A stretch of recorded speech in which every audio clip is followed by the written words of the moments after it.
Oh yeah. Real deal.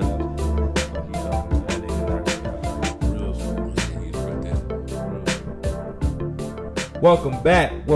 We at it again. Yes, Another episode of Shooting the Breeze podcast. What's happening?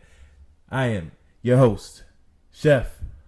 And I'm just that regular nigga Jeff as always. Happy Mother's Day to all the mothers out there. Oh yeah. Even the ones who be hoeing. Even the ones that be hoeing. Get your hoe on, girl. Today's it's acceptable. Yeah. Oh man, you enjoyed the weekend? Yeah, man. I actually had a little relaxed weekend. I ain't really get into too much. Oh really? You know, yeah. I wasn't able to be with my mom for Mother's Day, but I was able to be with her the next day. So It's all good. Well, I wasn't able to be with my mom. Yeah. I called her like 3 times. She didn't answer. She don't love me, cuz. Ah, damn.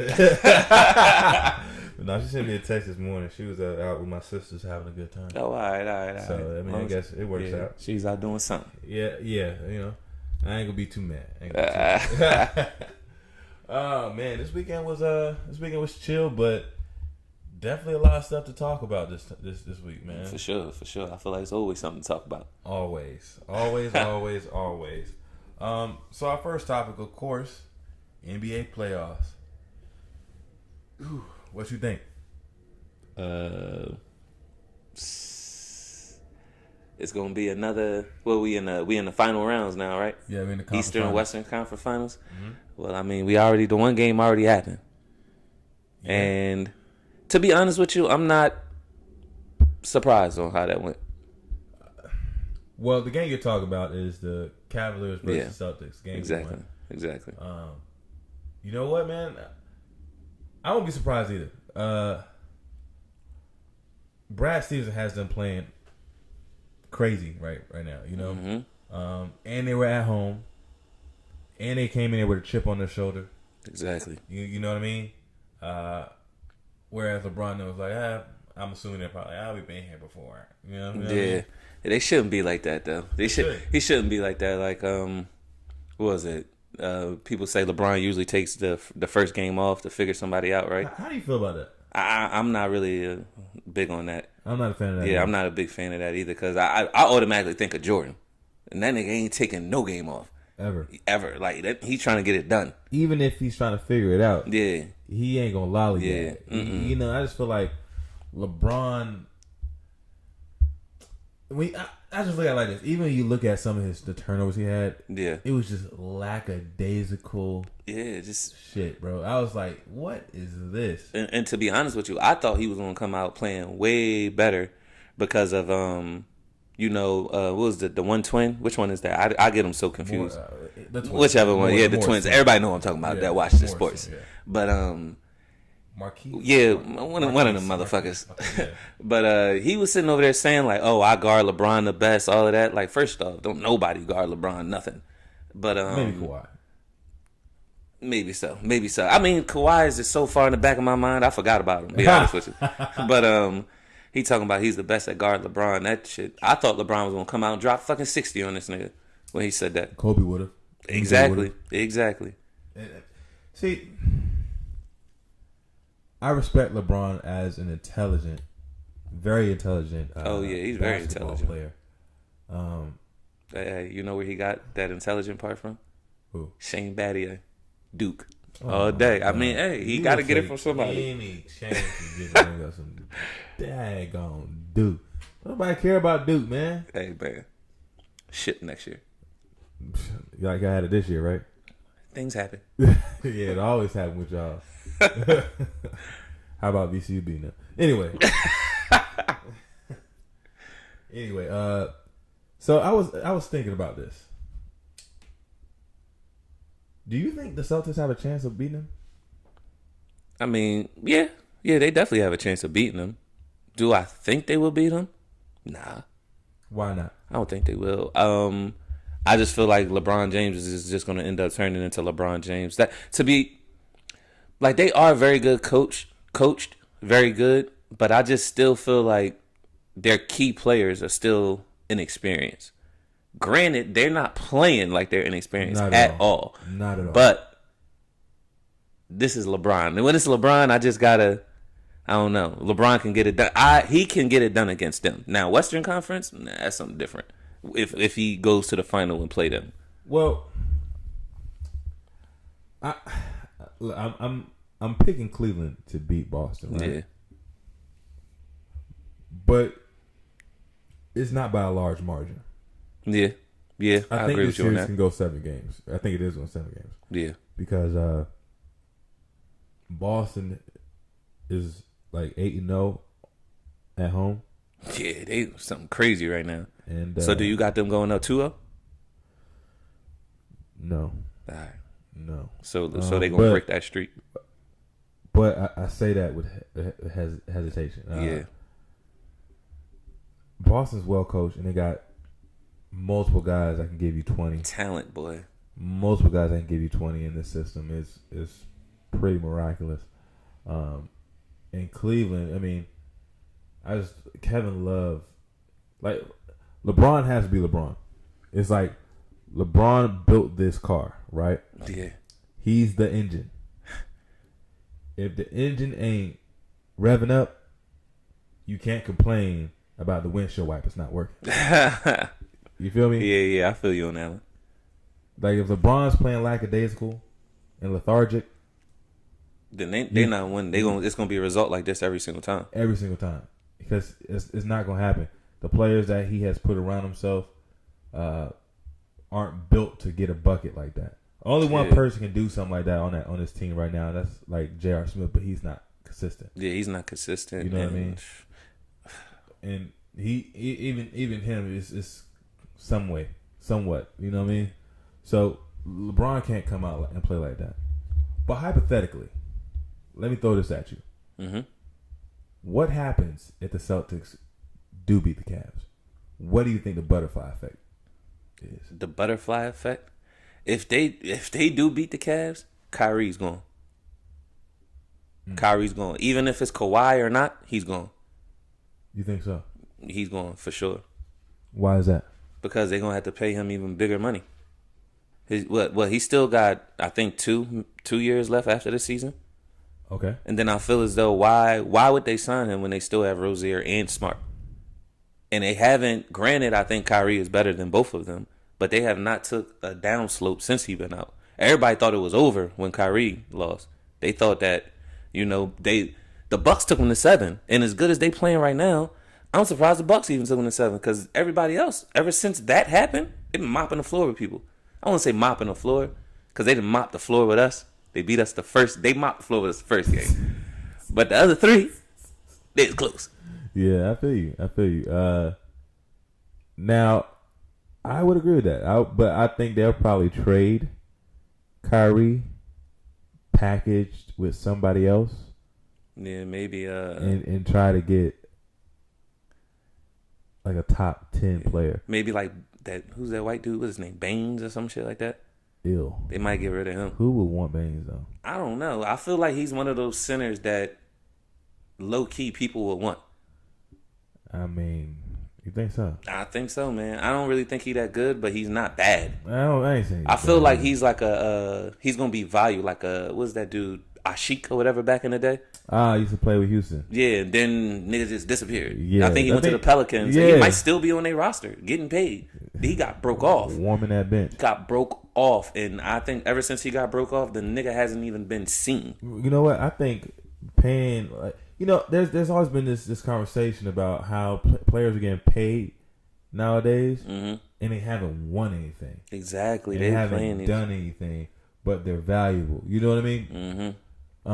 So it kind of cheapens the NBA in a sense. Because I remember back in the day, you had to be a winner to get paid. Yeah. If you wasn't getting paid. But I think everybody's just, these salary caps keep going up each year now. I mean, so the popularity of the NBA is going through the roof. Yeah, and then it's this whole thing about super teams now. So that's why that too. Everybody's getting these high salaries because they want, okay, he could shoot threes real good, even though that's all he can do, and his defense might be shaky. He can't really dribble or pass, but he shoot real excellent. We gonna give him $80 million. Who got $80 million for just shooting real good? I don't know. We're gonna see it happen. Probably so.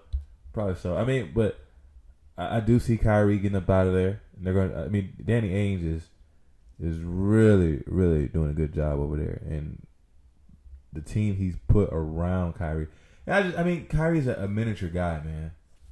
You know, miniature guys only have so long in the league before the injuries take over. Look at AI. AI had a pretty good ride. He got blackballed. That too, but his game wasn't like the game was also changing. Just how the game changed on Dwight Howard. You know how like the big man used to be back to the well, I can't even say Dwight Howard was a back to the basket guy, but yeah, I know he what was you the mean. center of the team, and then everything just turned to like Euro. Yeah, now you gotta shoot. Now you gotta be able to do a little of this, do a little of that. He couldn't do it. Don't get me wrong. He's still valuable because he can still get 15 and 12. Oh yeah, he's very valuable. I actually think he had a decent season this year. I think he did. Oh yeah. I think, but the thing with that is, Dwight Howard would have to accept that he's not Dwight Howard. Yeah, the man. You know, and had to come and play a certain role and be happy with that role. Yeah. You know what I mean? Like he would have to be like a Tyson Chandler. You know what I mean? At this stage of point. Now, granted, he probably has the ability to do more than a Tyson Chandler, but with how the league is being played, I just don't know. Because even like for instance, Embiid, AD, these are both guys that go back to the basket, but they can also step out and shoot the tray and go around the man from the outside. I've seen Dwight Howard do that a little this year too. Hella surprised me. You know, he made somebody fall today, or this year. Who he dribbled? Yeah, and made somebody fall. And he went and dunked it. Fuck out of here. He did he had a crossover. Who he do it against? JaVale McGee? No. But no, you gotta check it out. I mean, YouTube got everything. Yeah. So go check that out. But yeah, I think that it will cause. I think that the game kind of changed on him. But Boston, if they win, who do you think would be a good fit for them? Who outside of Kawhi? If they did try to move Kawhi. I mean, not Kawhi, but Kyrie. Do you think they would get rid of Hayward too? Nah, I don't think they would get rid of Hayward. Why not? Just off the strength that he ain't even really get to. So. And what would they? I feel like they could keep him because then they would be real deep in that position. Yeah, they already got two guards. They straight with the point guard position. Yeah, you don't need three of those, but leave him at the two, and then you still could either put Tatum or Brown coming in, and then if you add Kawhi, Tatum or Brown can come in behind Kawhi. So that would be monster either way. Yeah, I guess you're right. I just don't know. Them getting somebody like AD would be ideal. That shit would be crazy. That'd be ideal. That'd be crazy. But if they did that, I would give up Kyrie and Horford. Ooh, I don't want to give up Horford. Yeah. If you getting up AD, they probably won't want Horford though, because Horford is not a young buck. Yeah, he not. You know what I mean? But he ain't getting nothing done. I ain't gonna lie. Ever since you made them comments about him, this nigga been balling, boy. He been balling. Giving Kevin Love all he wants. I should have known. Yeah, I should have known because Kevin Love a little softy. You know what? It's starting to piss me off. I know. It's starting to piss me off. Yo, when he was in Minnesota, me and my boy Black, we was talking about it for the long. When he was in Minnesota, we was like, yo, Kevin Love, best power forward in the game, hands down. Shit. That's because he was getting you like fucking 20 and 20, 20 and 30, 30 and 20. Like, you know what I always say? He was grabbing so many boards and getting rebound. Like, you know what I always say? What can he not do? You know what I always say? Numbers don't lie, but they can be deceiving. Yeah, they deceived the shit out of me. They can be deceiving. Now you see this man. Now, granted, before when Kyrie was playing and he had to be third in line, he kind of fell into that Chris Bosh type of role. Back when LeBron was with Miami. Yeah. Even then, Chris Bosh was more valuable because Chris Bosh would play more defense. Yeah, Chris Bosh was better than Kevin Love in that role. I think he's better than Kevin Love. Period. But definitely in that role, he's better than him. Yeah. I think Kevin Love may be a better rebounder, but that about it. I don't even know if he can even do that anymore. I mean, if you think about it, Chris Bosh is the one that got that rebound and kicked it out to Ray Allen. That shit made me mad. that was I don't even know why, but I was such a Heat hater then. Why? I don't know. I couldn't tell you because the year before that I liked him. When they lost to the Dollars, I wanted them to win so bad. I liked them. But then the next year, I don't know. Matter of fact, what made me not fuck with them is when they was doing that shit. They was making fun of Dirk walking in the locker room coughing, going in the, I forget what game it was. It was one of those games or whatever, game 3 or 4 or whatever. And they was coughing because Dirk was supposed to be sick, and they was trying to make it seem like he was faking. And that nigga came out baking that game. Yeah, I mean, Dirk was having an outstanding playoffs that year. Yeah, that was really unbelievable. Was. I'm not gonna lie. He really was. He put the team on his back for real. And Terry, yeah, the real scary Terry. LeBron. I mean, I don't want to talk about that. I've never been so mad at LeBron. I've never been so mad at LeBron. But anyway, Kevin Love has to step up and do better. And the other guys, like people like Kyle Korver, all you got to do is make shots. Just shoot. Rodney Hood, I have no idea what happened to him. Didn't we talk about this before? Do LeBron James really make you better? Because these, like Clarkson, I thought he was going to be good. Yo, I thought Clarkson was going to be good for like 13 per game. Yo, thank you. I thought Rodney Hood was going to, like, around the same thing. He was doing this thing in Utah before he went there. Like, he just completely... Larry Nance was doing all right with the Lakers. What? I forgot they had him. Now I'm starting to think about the players they had. What the thing with Larry Nance? Here's the thing with Larry Nance. Larry Nance got overshadowed by Tristan Thompson actually getting it from under Chloe. Yeah, because he was going for a minute. And I actually thought Nance was a upgrade from Thompson just because he's so athletic. Just on strictly getting rebounds. I don't know, but Tristan Thompson has a motor. I mean, Larry Nance too, but yeah, I don't know, man. Tristan Thompson, when he wants to, he can be he has a knack for the ball. Yeah, exactly. You know, where I think Larry Nance just plays hard, Tristan Thompson plays hard, but he has a knack for the ball as well, and that's very valuable. Now, that's an underrated thing. Having a knack for the ball is a very underrated thing. Yeah, very. But yeah, the other guys have to do their part, but it all starts with LeBron. So on to the West. Golden State versus Houston. This is gonna be a good one. This really is a good one. Like I really can't even really tell you who I think is gonna win that all, because I'm really not sure. Like I'm gonna say Golden State. But I'm really not sure, only because I don't think anybody's going to really stop KD. Well, wait. Do you think there's a way to stop or slow down Golden State? I feel like it's to be determined. You know, because what do you mean? Wait, if for a team to stop Golden State, what do you think they have to do? Well, I'm looking at Houston, not just a team. I'm looking at Houston. And yeah, they got some dogs in Trevor Ariza, and they got depth. And yeah, they do, and Tucker. But what do they have to do? Ambumute, Mumba, whatever. How you saying the boy name? Mute. They're gonna have to play some good one-on-one defense, man. They're gonna have to one-on-one. They have to play good help defense. Yeah, that too though. But I feel like good help defense. I feel like a lot of ball denial. Definitely with Klay Thompson. Somebody's definitely gonna have to switch a lot on those. And somebody's going to have to stop him from getting the ball. Here's my thing. This is definitely going to be a lot easier said than done. But here's my thing to slowing down the Warriors. It starts with offense. Oh, yeah, for sure. You got to take good shots. And you got to make sure the floor is balanced at all times. If not, Golden State, when they get into transition, just way too dangerous. Way too dangerous. So, take care of the ball, take good shots. Also, now strictly on the defensive end, KD is gonna get what he wants. Yeah, he's gonna get like you got to make his looks as tough as you can make them, but there's really no stopping a 7-foot guy that can put the ball on the floor and can pull up and shoot it from 30. There's really nothing you can do but just be there in his chest and have a high hand. Now, Steph Curry, if he gets hot, there's nothing you can do with it. But the goal is not to let him get hot. Be physical with him. Yes, exactly. Be very physical with him. You have to be very physical with him.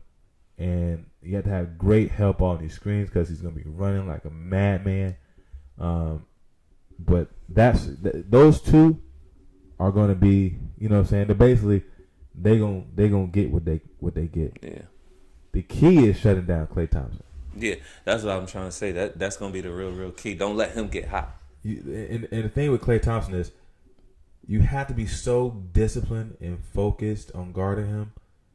It's unbelievable because he's 6'7" and has a quick trigger, right? Run around like crazy. You can't relax when the ball's away from you. When you're outside of the ball, you can't say like, oh, whew. As soon as you do that, whew, he gone. He gone. He remind me of like a Rip Hamilton that way. Yeah. Rip was good at doing that shit. Yeah, and it's like you gotta trail on the screens. If you shoot the gap, he's gonna pop back. They're gonna throw it over buckets. So I think KD gonna give you one. If you're physical with Steph, you got a chance. Yeah, but you gotta shut down Klay, and also you gotta make Steph play defense. Oh yeah, for sure. Which I don't think there's any way around it with Houston. Yeah, Chris Paul gonna have to do his thing. That's what I'm really. That's the matchup I'm ready to see. Chris Paul and Curry, because Curry got his number. You think so? Yeah. Well, yeah, he got his number. Even after this year, I don't think there's been like that. Not this year, but the previous years, he got his number. That was 1 year, bro. And then I think this year he's been hurt. Who? Curry has. He's been hurt for a good amount. I mean, so I don't know if they even seen each other this year. They have. Maybe once. They have. Maybe once or twice. Chris Paul has this thing with injuries too. Yeah, he does. But I'm just talking about for this year. Curry had his injury, so we gonna see. I think that bounce back for Curry, I feel like he's gonna try to do his thing against Chris Paul. Yeah. But this is a different team. I feel like this is a way better team. Matter of fact, this might be the best team Chris Paul's ever been on. So that's easy. Yeah. So we'll see, man. We'll see. Yeah. I mean, I'm excited for the series. Yeah. I really am. I also think that James Harden can't be mediocre Harden. Oh no, he can't do that. He can't be good Harden. He has to be MVP Harden, James Harden, like he's been. Do you think he can do it? Do I think he can do it? That's another one. No. Yeah, this year is different for me. I was about to say that's another one to be determined because he usually disappears. This year, I just think it's different with the addition of like his additions he had, Chris Paul and Tucker, and then even Capella even seemed to take it up to another level, even though he's gradually been doing that. But this year he's been real good. And just the biggest thing to me is Chris Paul, him having that security blanket. Yeah. That's what I think is the biggest thing this year. I mean, James has the average, I feel like, 27, 28. And I think he'll do that. Because he averaged like 30-something on the season. Yeah. Yeah. Well, if he was MJ take it up 35. He'd be having 30 on the season, 35. Yeah. Well, that's asking a lot. So if he could just average what he averaged during the season, I think they should be good. Also, Eric Gordon ain't too bad, bro. Oh, yeah. I forgot about Eric Gordon. Eric Gordon is the key for them. He's the X factor. I was just about to say. Yeah. Well, I'll say him and Clint Capella. Yeah.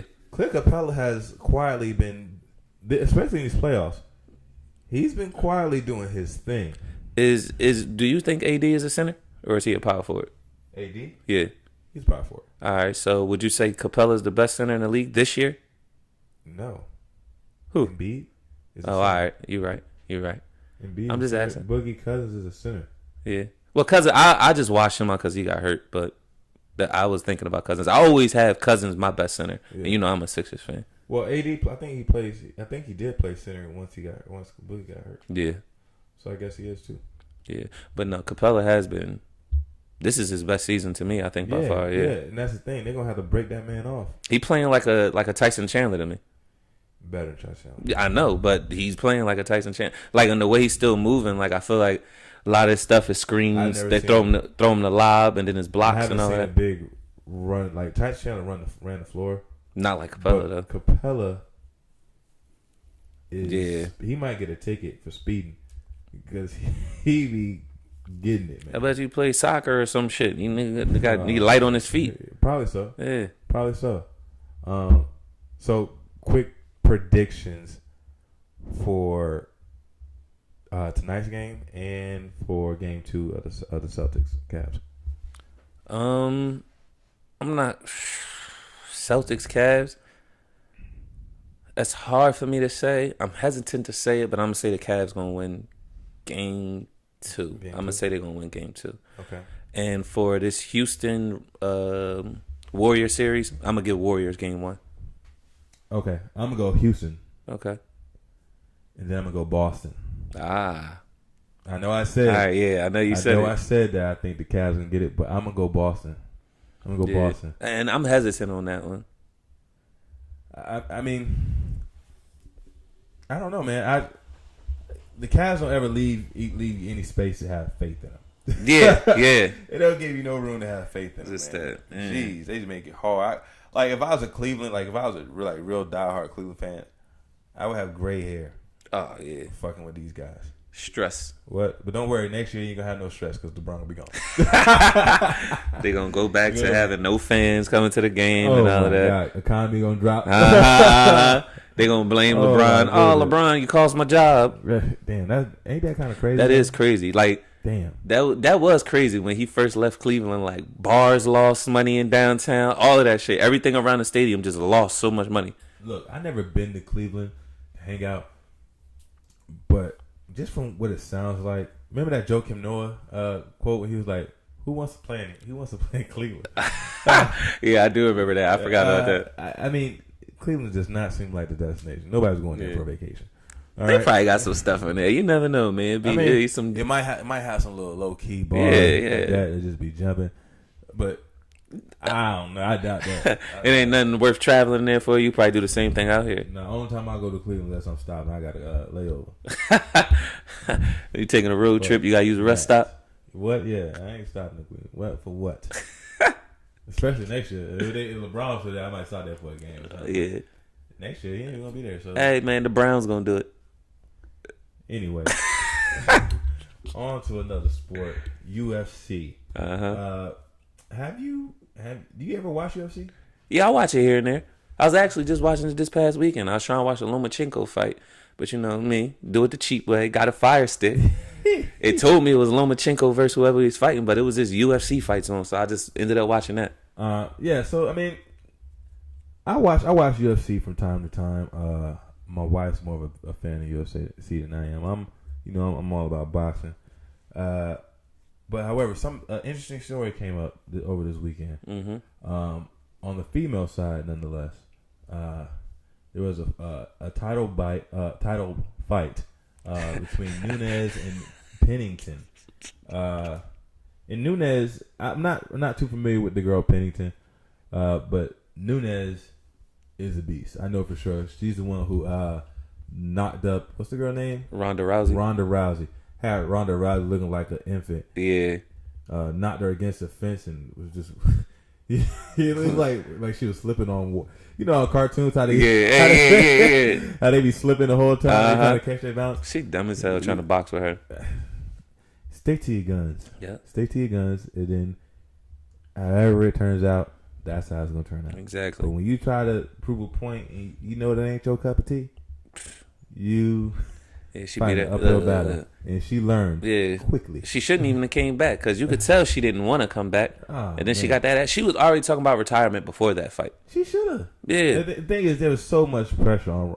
I'm getting off topic, but there's so much pressure. There was so much pressure on Ronda Rousey because she came in like a damn storm and took over the globe. And then niggas was tripping by saying she could beat Floyd. That's what. And then she started feeding into that shit. Yeah, her ego was on a whole nother level, all the way up there, and that kind of turned some people off because like, come on now, you gotta chill. Yeah, you gotta chill. Come on now, but yeah. So now she's wrestling. Good for her. Good job acting now. But it still takes you to be some type of athlete. Oh no, yeah, I'm not saying you don't have to be an athlete, but you still gotta be a good actor. Yeah, not good, well, somewhat good. Yeah, I mean, she actually was in a movie before. She was in Fast and Furious, one of them. Yeah, she was in one of them Rambo movies or something, right? The Incredibles or one of them shits. She was in that. Expendables. Oh, Expendables. Yeah, whatever. Yeah, you ain't even gotta be a good actor. It was just fucking. It's just at 24/7 action. Well, yeah. I mean, hey, but they keep getting more movies. Doing something right. But back to the topic with Nunes and Pennington. So, of course, Nunes was a beast, and she continued to be in beast mode on Pennington. And throughout the first 4 rounds, it was only 5 rounds. So throughout the first 4 rounds, Nunes is ripping this girl a new one, tearing her up, right? So she's in the corner, and she's like, I don't want to do this anymore. I don't want to fight no more. Oh, she's trying to quit. She was trying to Throwing that, wave that white flag. I mean, she was getting her ass kicked. So she's like, I don't want to do this. I don't want to do this. Her corner was saying, no, just give it all you got. You got this. Just don't worry about it. Just throw everything you got at her. Da da da da da. So she goes back out, and then within 2 minutes, she gets stopped. TKO. Damn. So she probably was concussed. I don't know. Yeah, probably. Right? So with that story, how do you feel about the corner kind of forcing her to go back out there? That doesn't seem right to me. Definitely in a sport like UFC too, where it's just that it's so many different ways she could get hit. Yeah. So it ain't like if she telling you she done. Like they done. Like if definitely a UFC fighter, because they mental something different. They crazy to me. Yeah. You ask me, they're crazy. So if she telling you she wants to be done, she's done. Like how you said, she probably knew she was concussed. Something was going on. Something wasn't right. Ain't had the energy. Why sit out there and just keep getting your ass whooped? And you said she was getting her ass whooped, right? Correct. Her corners had to see that.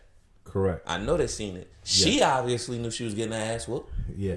Correct. Why keep going with it? What is the person? Throw everything you got. Don't you think she was doing that the first 3 fucking rounds or 4 rounds? Yeah. Come on. I mean, I completely agree with you. Sort of. Yeah. But I don't even think that takes away from her heart or anything. Like how you said she was getting pummeled. Yeah, she was gonna ask it. There's no point. There's no point in doing that. Well, here's the thing. I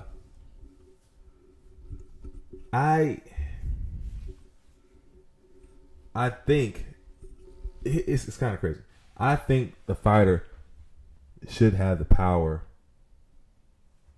if they don't want to fight anymore. Yeah. Right? Even if they do want to fight some more and they're getting pummeled. But then if they are getting pummeled and they do want to fight and there's no way, most corners be like, no. Yeah, exactly. You know what I mean? Exactly. You don't. I care about your life more so than this fight. So, who really has the power in these situations? Right? It seems like it's such a gray area. It is. It's great to decide. Yeah, because I mean, I seen fans. Well, of course, boxing. I forget what it was. I think it was a white dude or one of the foreign dudes or something like that getting his ass whooped. And I seen like he took his mouthpiece out. His corner wanted him to go back out there. He was like, "No, I'm not going back out there." Took his mouthpiece off and just all that shit and didn't go back out. And his corner was mad at him. And like how you said, I seen instances to where fighter was getting his ass whooped, but he still wanted to go out there and his corner stopped it, and he got mad because they stopped it. Yeah. So like you said, it's a gray line. It's thin between that. I really don't know. You know, and it got to be both ways, because you know a fighter psyche and mental, they just think about go all the time. Yeah. Even if they getting their ass whooped. And that's the thing. It's like as an athlete, probably since you start your sport, whatever your sport is, no matter what, you're taught keep fighting, keep playing, don't give up. Yeah, keep going. You know what I mean? You got. Yeah, and that's what you're taught as a warrior. You know what I mean? And that's in any aspect. Keep playing. Keep your head down. Keep playing. Keep fighting. So it's kind of hard to take that out of somebody. Yeah. But just like the Hulk in Infinity Wars, once you get that ass whooped one good time, it's hard. It's hard. Yeah, it's hard to get to want to go back out there. You know what I mean? You know what I mean? It takes a certain type of person to have that kind of heart and wherewithal and toughness. And I'm not trying to call this girl tough or call her not tough because she didn't want to go back out there. Because you got to be tough to even be in that sport. Yeah. Period. There's no way around it. Yeah, no way to slice shit like that. You know, hell no. But there has to be some type of rule or regulation that when somebody says, I don't want to do this anymore. Yeah, you shouldn't be able to force them back out there. Yeah, that's that. It has to be their decision. And now the corner was saying that I know her. I know she really wouldn't want me to do that. She's gonna hate me later for doing it. I don't give a good goddamn. Yeah, right. If because she getting her ass whooped and she tell you stop. What? Stop it. Stop it. It doesn't matter. Stop it. This is somebody's life. Exactly. I remember there was a fighter back in the day who was kicking everybody's ass, right? Mm-hmm. Knocking them out in boxing, of course. And he was going at it with this guy, and he was like, it was a decent fight, but he was getting tagged, and he was tagging the dude, and he sat down in the corner, and they had to stop the fight, but then moments later he just lay down on the canvas, and he had internal bleeding in his head. Damn. You know what I mean? Damn. So these type of this not like this isn't like basketball. Yeah. This isn't like golf or tennis. Yeah. Or you know what I mean? Uh-huh. It's not like these other sports. You got to know when to call it quits. You got to know.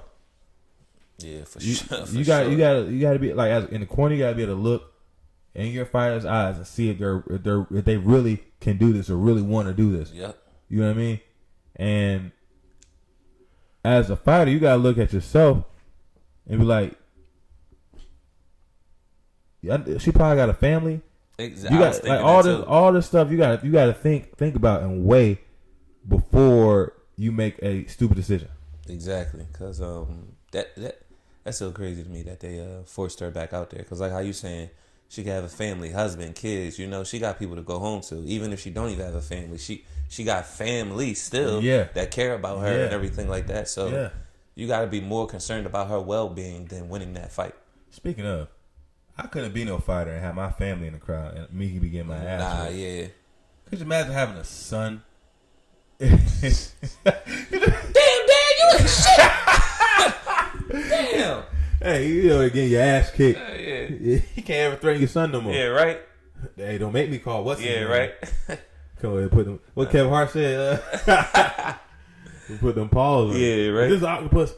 That's funny you said. But I mean, yeah, the sport's not for everybody, but for the people that are in it, they have to be careful and be mindful, even in that mentality that they have to be in to get in that ring or that octagon.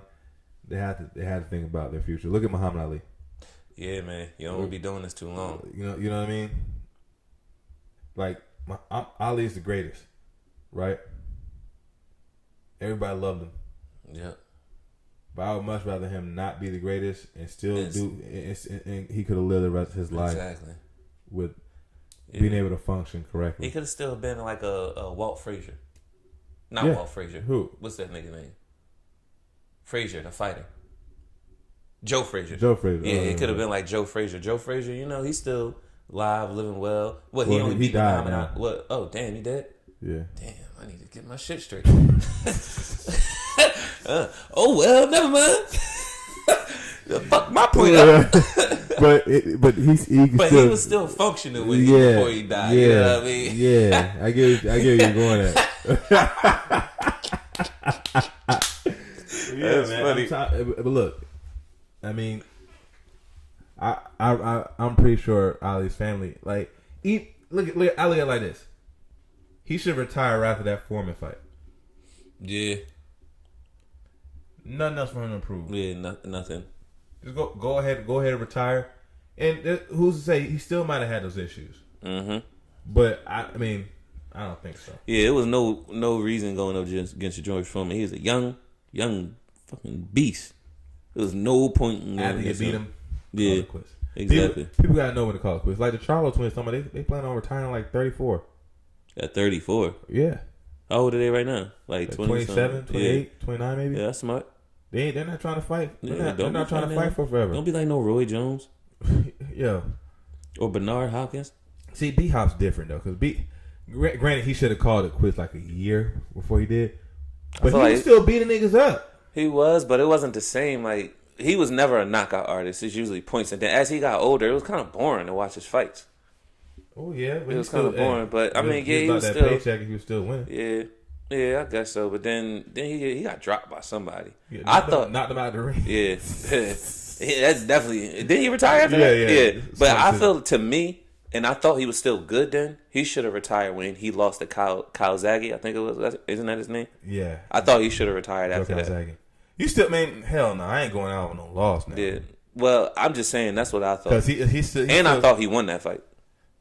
Well, that's like I said, I can't. If I was a boxer, I'm trying to go out on a win. Mm-hmm. You know, that's why I said Ali thing when he got the title back that fight. I think so. So it's like there's no other peak for you, bro. Yeah. Go ahead and retire. Miguel Cotto lost. He went out retirement on a loss. Yeah, but he had the belt already. Yeah, he a monster. Yeah, and then the dude that beat him just got his ass mollywopped and TKO'd in the damn. His name was Saddam Ali. Oh, he just got TKO'd and knocked out in the 4th round just over this weekend. That's crazy. They said he was kind of set up. The dude was like twice his size. It was one of those weird things that happen in boxing. Yeah. But yeah, so I think the fighters have to have more control over the corner than just relying on the trainer. Because the trainer ain't the one in there getting knocked upside the head. They can't tell you. They can't tell you shit about shit. You know what I mean? But let's change the topic, change the speed a little bit. All right. So most people love themselves some Cardi B. Yeah. Love her. Yeah. I'm one of them. Uh-huh. But Miss Azalea Banks does not. Does not. Why is that? Well, it started with Azalea Banks just name calling Cardi B, calling her dumb, untalented rat or some shit. I feel like she do that to everybody. Something crazy like that. Yeah. So I watched the interview on Breakfast Club, mm-hmm.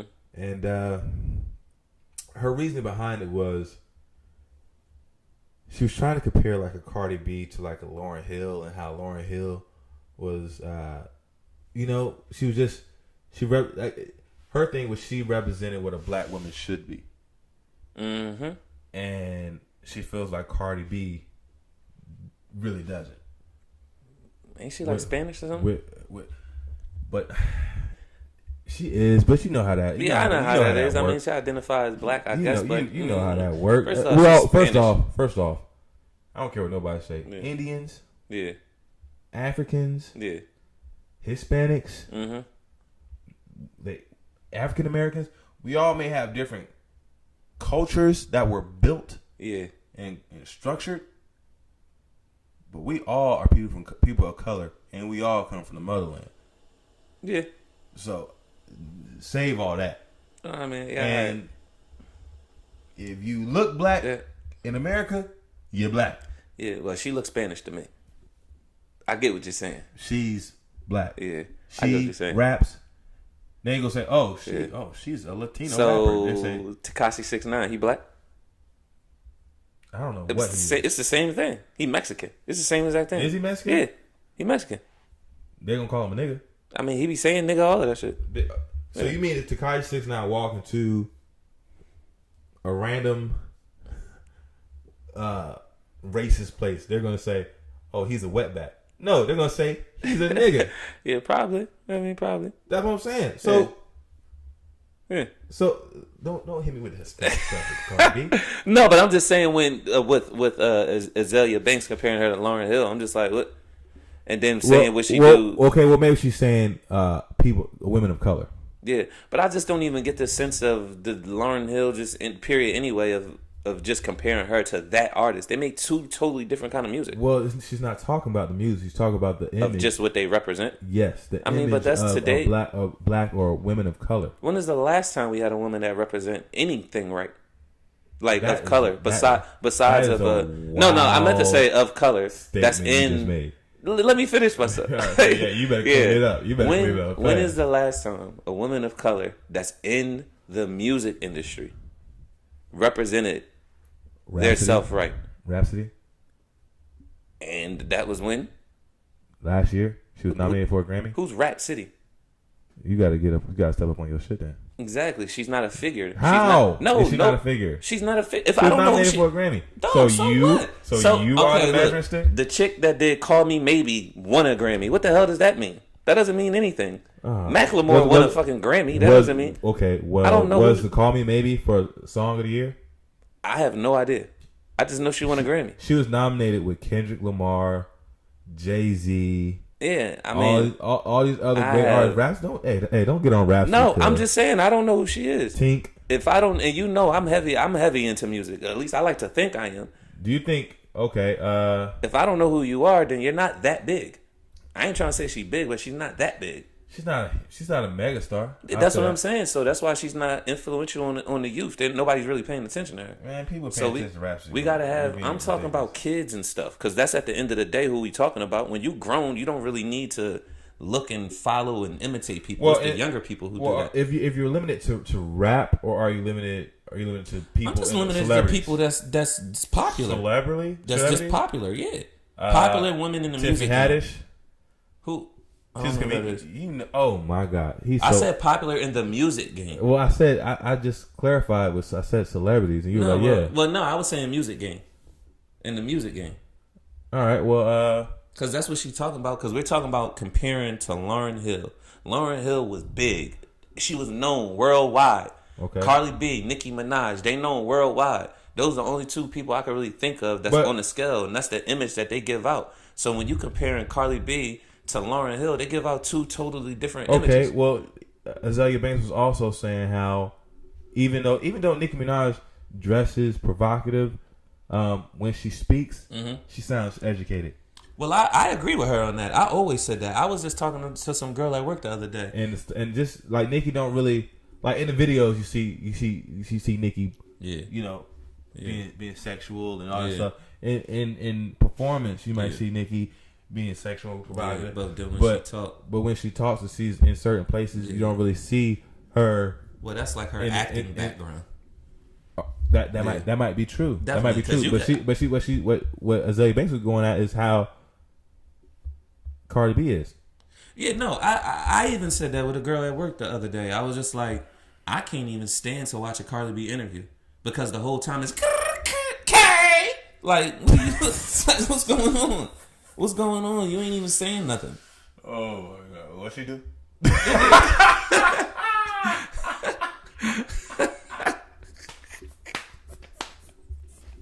Yo, she do bad noises. Oh my God. Tell me she don't. I watched the Breakfast Club interview. I swear to God, the whole interview was just noises. It was just noises. Bro. All right. So, I understand where you're coming from. But Cardi B is probably the only female rapper that you've seen come from not famous at all to being a megastar. And most of that came from her just being herself. Yeah, that's what I'm trying to say. She's being herself. They're totally different. That's why I feel like you can't compare her and Lauryn Hill together. They don't. Well, scratch the Lauryn Hill thing. Well, I can't because she said it. Scratch the Lauryn Hill thing. Do you think that Cardi B represents women of color in a bad light? I mean, she's just being herself. So answer the question, Sway. I mean, look, Doug, I can't. Do I think she's representing it? I think all of them that are popular right now, like her and Nicki Minaj, yes, I think both of them are representing them bad. Yes, because they promote the fake boobs, the fake ass, the fake hair, just how they carry themselves. All be more elaborate. Elaborate more on that. How they carry themselves. Just how they carry themselves. Like at the end of the day, these people just gonna see mostly her interviews. She's not talking very bright in her interviews. I'm talking about Cardi B. Okay. Not talking very bright. And then when you look at her videos, are usually like raunchy, sexy kind of like not really too many clothes on, stuff like that. So the people, when you're the most popular, they're gonna look at that. They're gonna idolize that. They're gonna see like, oh, every guy talks about her. They like that. So let me do that, and I could get all of this attention and be like her, because that's what they do. So is it because that's the only thing she puts out there? Yeah, yeah. I mean, this is her first album. I mean, I know this is her first album, but even before she was putting out albums, it ain't like she just started rapping. She's been rapping for a long time and built her fan base up, even from loving hip hop. Yeah, even before that. Yeah, even before that. So, like, I mean, it's just her background. She came from stripping to rapping now, and ain't nothing wrong with that. She grinded hard to get there. Yeah. But And it's not like she asked for this responsibility to, be a role model and all of that. So I'm not even blaming her. Yeah, I'm not even blaming her for the way she is acting. She's being herself. That's why people like her. But when it comes to really being a good role model, say if I had a daughter, would I want my daughter to follow Cardi B and say, "Hey, I want to be like her when I grow up"? No, I wouldn't want that. Okay. Well, here's the thing. I think you can learn from Cardi B. Yeah, now you can have her grind, her hustle, her ambition. You can have all of that, but as what you see on the outside and the image of what they portray, and just if you say you want to be like her because of her looks or the way she look and dress and all of that, then no, I'm not going for it. But if you saying you like her hustle, how she came from the bottom to the top like that real quick, how she really is a hustler. So she never stopped. Her grind is crazy. If you gonna if they following that, yeah, I'm cool with that. See, here's my thing. I don't think you can judge somebody on how they make their money if it's legal. People enjoy it. Yeah. Right? I'm not going to sit here and try to bash Cardi B for how she is and how she makes her money. Because with her being herself, everybody loves the fact that she is herself. Yeah, for sure. And I think that society has this mold that, you have to be this type of way. I don't believe that. Yeah, not at all. I don't believe that at all. Like that. Like if we could take it to just like corporate world, how like I remember I was working at this car rental spot, and they wanted me to cut all of my facial hair off. Mm-hmm. I said no. I did it once. I looked like a damn mole rat. I was like, oh no, man, I'm grown. I need something. What? I said, I'm not doing this. I'm not conforming to that. Yeah. Like, a beard isn't scary. You guys need to get over that. You know what I'm saying?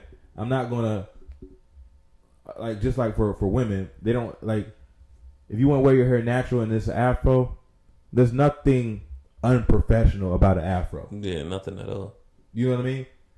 So, I'm not going to say that in the entertainment business, there's a way she has to act. Yeah. Or there's a mold that she has to follow. Well, yeah, I'm not saying that. So, if it's not about acting like Cardi B, it's about being yourself. That's what I'm getting at. But see, I don't think people don't really know that. They'll see how she act. They like that, so they try to imitate that. Everybody know this world is a copycat world. Hey.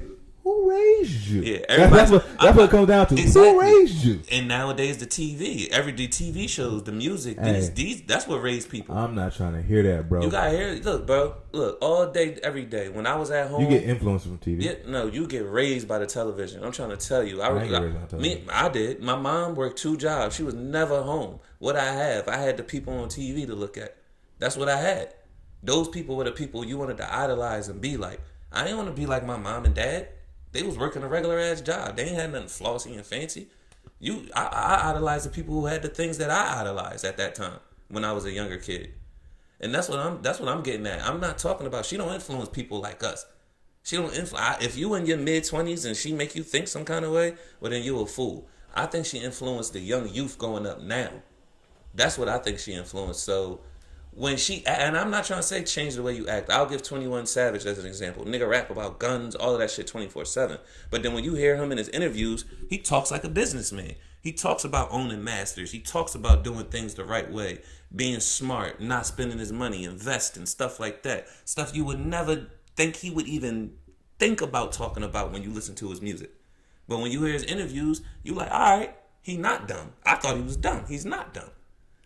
And not even trying to say Cardi B is dumb, but she probably is smart. She grinds. You gotta be to get popping this fast as she did. Mm-hmm. You gotta be doing something right, but she needs to explain that to people and stop going to these interviews fucking making noises and shit. Hey. That's the only thing that annoys me about her. Hey. Her interview skills is horrible. First and foremost. She was even on Ellen. Fucking making noises and shit. Bro, if she wasn't herself, she wouldn't be there.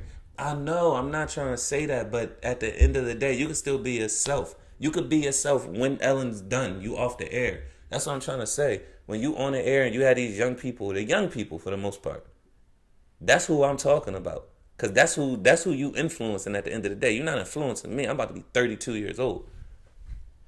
I'm pretty sure a girl around my age, she's not being influenced by Cardi. They gonna like her. They like her attitude. They like how she keep it real. But they not gonna act like that. They just like her because she keep it genuine. Bro, I hear you. Do you remember when Charles Barkley said, "I'm a basketball player. I ain't no role model"? Exactly. That's what I said. That's what I just said about her in the beginning. So she don't. I said she didn't ask for this, but she don't. You still have a responsibility. I mean, everybody that's famous never asked to be a role model, but it just happens. And then when you have unexpected responsibilities, you got to own up to it. I guess so. However, I don't think Cardi, just because she speaks a certain way, I don't think that she's a bad role model. It ain't even about the way she speaks. It's about the way she act everything. What do you mean? Like she act like a chick from the hood. I mean, she is a chick from the hood. She is, but are you still there now? When's the last time? When has she currently been living? So what's she got out like? I mean, I'm just trying to say it's growth in everything. She's still acting the same exact way. Album, bro. I'm not talking about album music, nothing. Just her interview skills and everything. Bro, it's gonna happen. We'll see, man. It's gonna happen. I mean, this is her but she still has to be true to herself. So I don't. My thing is this. Let me just say this. My thing is this. Yes, there's such thing as growth, right? Look at Charlemagne. When he first came on Breakfast Club first started popping. Look at how he used to ask questions and stuff he used to say. Mm-hmm. It's completely different than now. Fast forward 5-6 years. You know what I mean? So it's gonna happen, and Charlemagne's still himself. And I think Cardi B should stay herself, but all it's gonna happen. This Bodak Yellow was just last year, bro.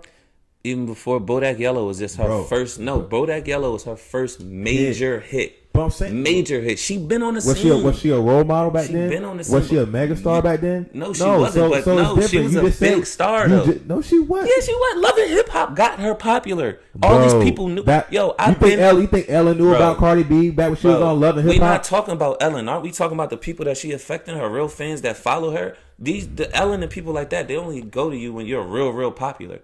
But that's what we're talking about, bro. Like, what do you mean? We talking about Azalea Banks wasn't saying that stuff when Cardi was on Love and Hip Hop. Only reason she's saying it now is because Cardi is popping and she's everywhere. Yeah, she get more attention than her right now.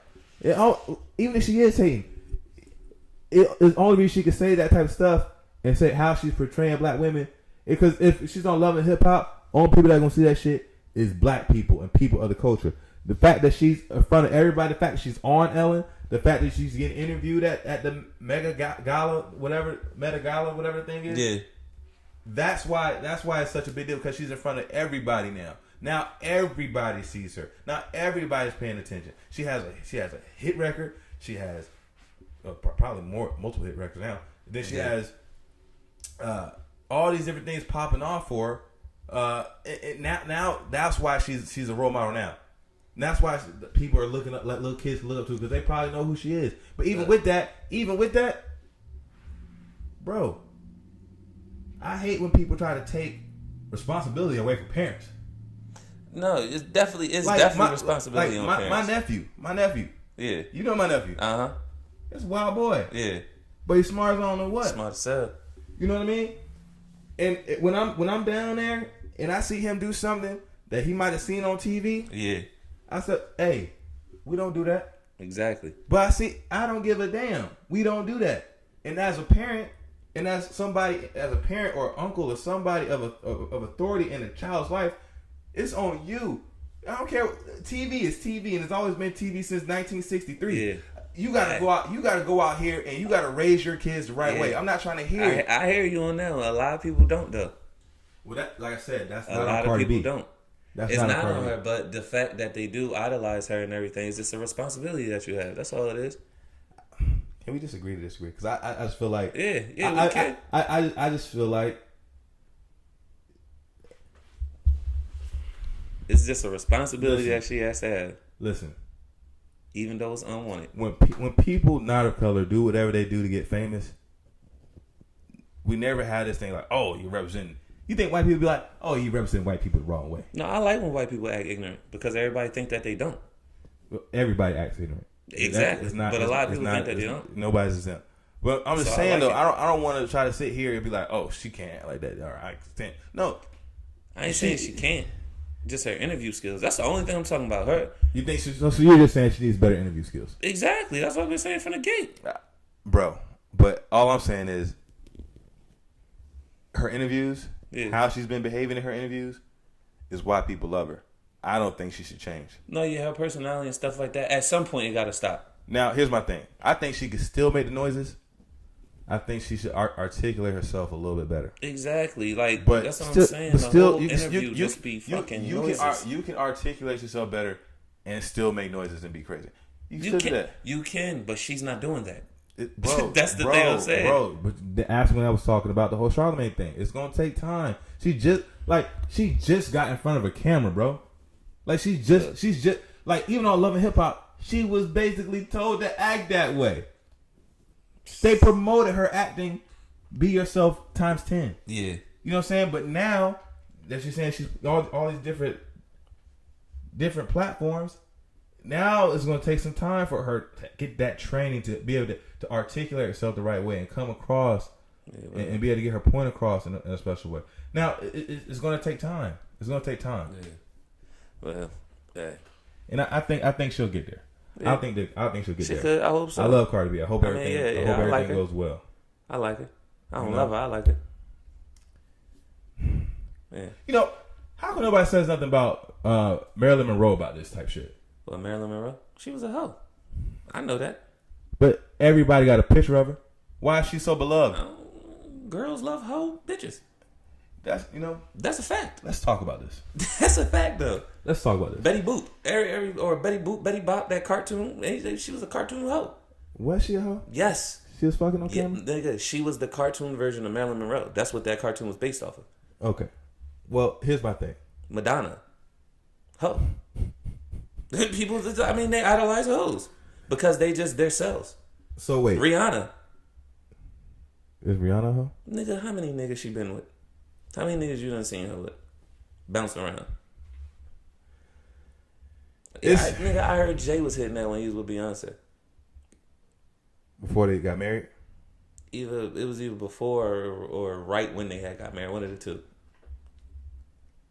Is this... Well, I'll tell you what. Most dudes, if they were Jay, were hitting that. Yeah. Most dudes, if they were Jay, are hitting that. And not even trying to say that girls like idolize hoes because they're hoes. I think they do it because these girls more act like a dude. They more independent. They strong. They show that they strong. I wouldn't really say act like a dude, but they more independent. They act like they don't really need. They do what they want, basically, kind of thing. And I think girls like that about certain girls that do that. You think girls can't do what they want, or are too afraid to do what they want? I feel like they feel like they're going to be judged or something if they do it, judged by their peers. Well, that's the thing. Rihanna gets judged. She don't care though because she make money. Facts. Yeah, so that's the only difference. I think every girl in this world would probably act like they did if they had the money they did. I don't think so. I'm not trying to say hoe or no. I'm just saying have that attitude that. But to be honest with you, Marilyn Monroe was a hoe. Yeah, she's definitely a hoe. Going around fucking married men and shit. Yeah, presidents, all that shit. And if Marilyn Monroe was doing that to any girl, husband or boyfriend or anything like that, yeah, they would fucking hate her guts. But being that they're not in that situation, they're like, like why? It always baffles me how women idolize women like Marilyn Monroe. But if your a bitch from down the street was acting like her, they would fucking hate her guts. Exactly. Why?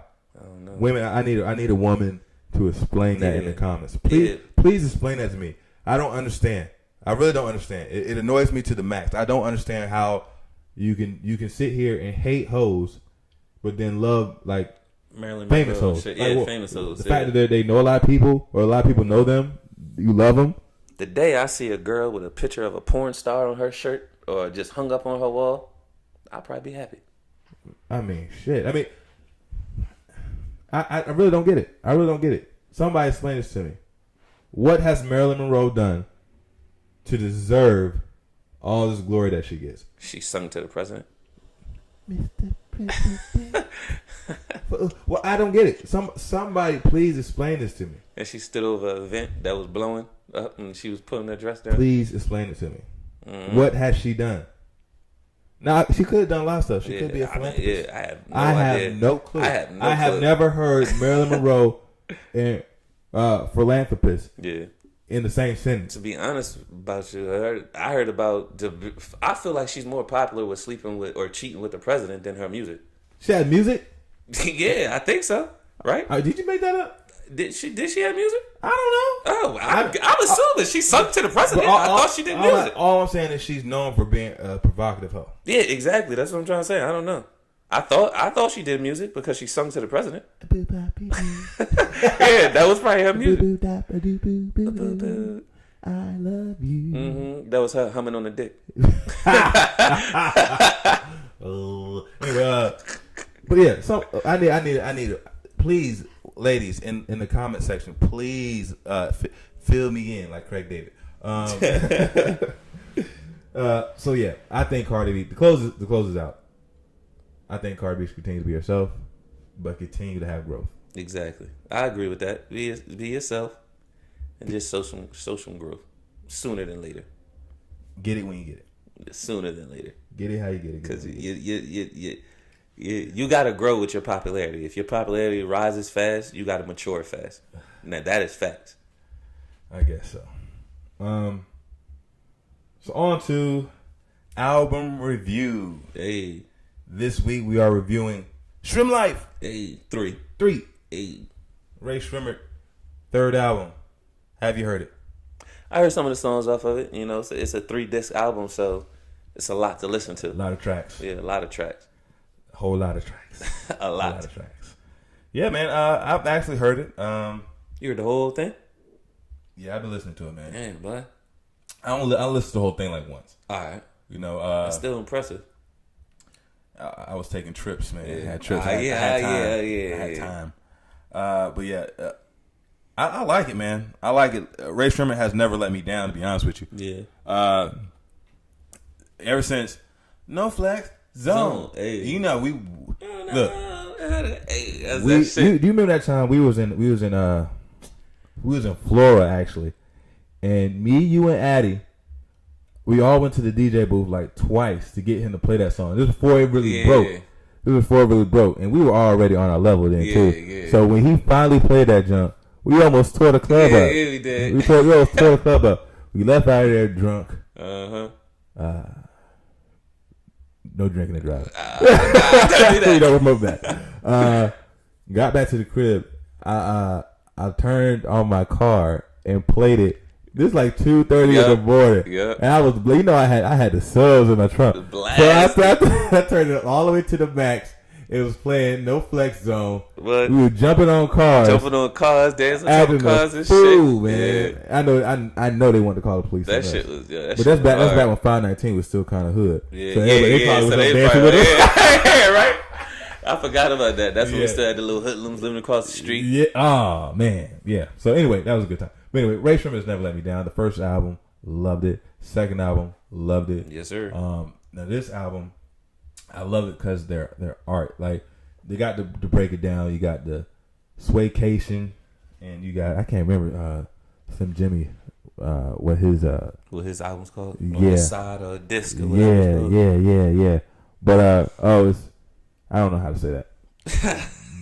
Jim Crow. I don't know. Okay.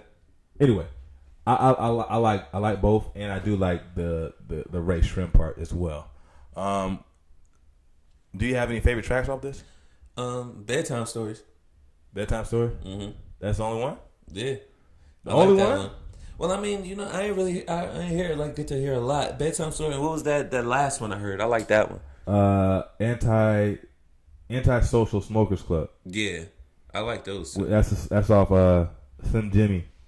Yeah. That's off his one featuring what's the girl name? Zoe. Okay. But Yeah. I will tell you this. I'm gonna listen to it some more. So by the next time we do it, this record another podcast, I'll probably have a couple more songs. Okay.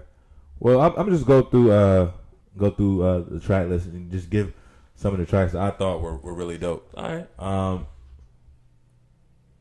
One of the first one is Close, featuring Travis Scott. My wife hates it when I sing that song. CLOSC. Yeah, to CLOSC to me. She hates it. I sing it and just keep on going. I do like Bedtime Story. That's that shit. Perplexing Pegasus. Yeah, that's my shit. That goes hard. I love that joint. Let's see. Power Glide, of course, is the hit. I'm teed up. Hey, you know what I'm saying? That go hard. That's all over the NBA. I love Red Wine from Okay. Swaycation. That jump is real smooth. I like Brink's Truck because that was actually one of my songs of the week. Yeah, one of these songs of the week. Slim Jimmy jump, right? Yeah. So that was a good one. That's the first episode. Yeah. And then I like Keep God First by Slim Jimmy too. There's other tracks that I like on here, but those are the ones that really stood out to me. And I really think that they do a really good job of putting a body of work out that it's still like they got a little bit like turn up, they got chill music, but it's all still different from the stuff that you hear on a daily basis. I feel like it is, and that's one reason I really like Ray Shrimmer. They in the time in this day and age, they find a way to be different, but still in the same lane as others. Exactly. And I really love that and appreciate that from them. Yeah, that is right, because they don't do all that, the same flow rapping and even the same ad libs that everybody do. Oh yeah, woo! Like they don't do all that shit. God. If I hear another, I really think Lil B started all this. Got a Little B and that nigga bitch, you guessed it. Woo! You was motherfucking right. Yo, don't do that. OG Macko did not start all that.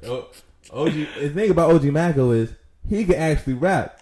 He made that song drunk as hell and just said, fuck it. It just one take Jake did. It didn't end up blowing up. He called people stupid for liking that song. Exactly, it should be. But I thought it was a fun song. It was a fun song.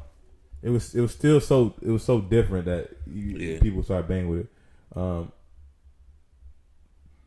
But I think Lil B and maybe even Soulja Boy started this I don't care about what I'm saying rap. You know what I mean? Like, I understand there's some mumble rap. It's some mumble rap. Yeah, they may be mumbling, but if you listen close enough, they at least saying a little bit of something. Yeah. Some people, I went and got a cat, and then I got a bat, beat it up just like that. Mm-hmm. That's how they run. And that's giving them a little bit of credit right there. That was off the top. Yeah. Hey, nigga, you could get a deal. You know what I'm saying? Yeah, I mean, go to Atlantic, let one of them producers get you one of them. They formula beats. All I gotta do is find somebody to make a meme with me, and I'm on. Yeah, right. That's it. But yeah, so I mean, I do like the album. I do like the album. Do you think they'll fade out, or do you think they'll split up? What do you think the future is? I thought they were gonna split up way back in the day when everybody first talked about it. Mm-hmm. We were still at 519. I thought they were gonna split up. But seeing them now, they're not going nowhere. Just with them dropping this album proved to me that they're not going to break up. Because they put both of their solo albums on it and the joint one together. Mm-hmm. So they still giving you, if people want to hear them solo, you got it, but you still got them joint too. Yeah. So I feel like they covered all avenues with that. So who says they might do the rest of their albums like this? Because with Sway Lee is a beast. And Slim Jimmy says he does the hooks sometimes, a lot of the hooks actually. And Sway Lee does a lot of the hooks. It's probably 50-50. I feel like they probably split it. So they don't. I feel like they're gonna stay together. And if they want to do a solo project, just drop another album like that again. Yeah, I guess. I mean, I really don't think that Slim Jimmy gets a lot of credit. Yeah, he doesn't. And I really don't understand why. Because I mean, I know sometimes Sway Lee carries a song. He may have the most creative verse. Yeah. But it's still like a 1-2 punch. It's like Sway Lee is the straight right. But you can't have just only a straight right with no jab. Exactly. The jab is still very important, and it's key. Yeah, you ain't winning. You rarely see people win fights with no jab. No jab, yeah. You know what I mean? Jab is very key. Exactly. So I feel like Slim Jimmy is the jab to the combo, and people just don't get that for some reason. You know what I mean? Yeah. They don't get that for some reason, and I really do like how Sway Lee carries himself, and he's like, nah, this is my brother. Exactly. Whenever somebody tries to bring that negativity towards him, you know what I mean?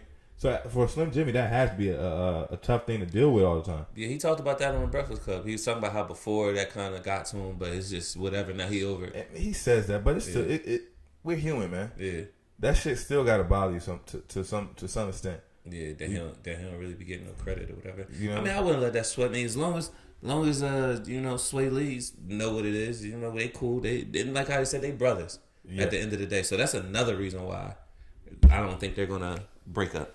Well, I don't think they should. I mean, Jodeci broke up. Yeah.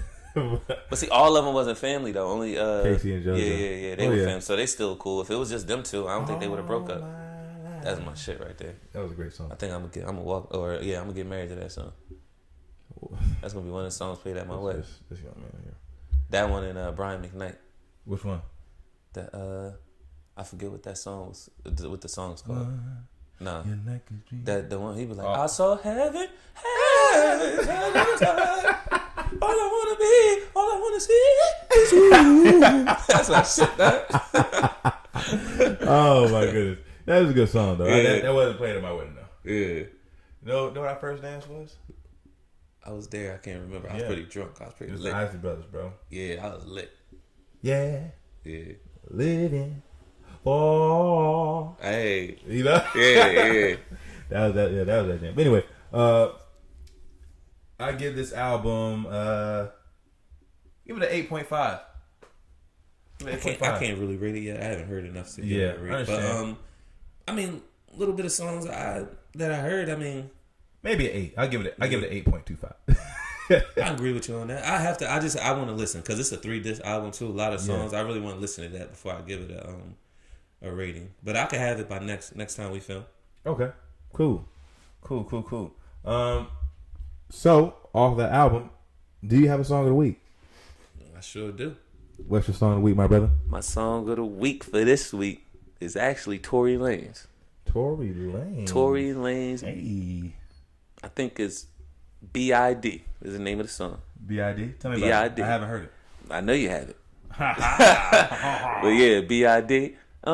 You know me, like I said, I really don't really get deep into songs and stuff like that. It's just a vibe, how I feel from it. Okay. And I like this song. I'm usually, Tory Lanez songs usually give me a kind of vibe. Like I feel like I need to be on vacation somewhere tropical. But with this one, I feel like I need me a big booty bitch in my bed. Ooh, this song is just so goodness gracious. Dark skin, right?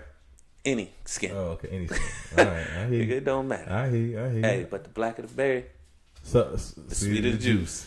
So you say it gives you a vibe. So it's like a love making song almost, or a beat it up song. Beat it up song. Beat it up song. Beat it up song for sure. Okay. Yeah. I can dig it. I mean, I feel like you could do either one. You know, I might mix it up. All mix it up. Little love, little beat, little love, little beat. All right. Little beat, little love. Little beat, little love. So yeah, I got to check it out. I might have to put it on one of them playlists. You know what I mean? So what's your song of the week? See, I really had a dilemma, right? I had a song that I can go with that kind of fits the mode of today's music, right? But me being me, I had to go with something different. All right. Now, as you know, Mother's Day just passed,